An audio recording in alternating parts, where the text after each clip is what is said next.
Lama tak muncul di televisi, Ayu Azhari sibuk bisnis, aktif pula membantu masyarakat di masa pandemi.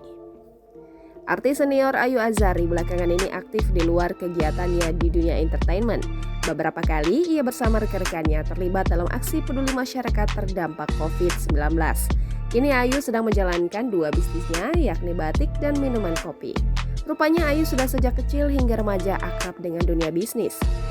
Ayu bersama dengan Dewi Motik yang tergabung dalam Ikatan Wanita Pengusaha Indonesia berbagi cerita soal pentingnya menjadi pengusaha. Tak hanya sibuk berbisnis, Ayu dan Dewi Motik sama-sama ingin bisa berkontribusi untuk Indonesia di masa pandemi COVID-19. Jangan lupa subscribe, share, komen, dan like ya!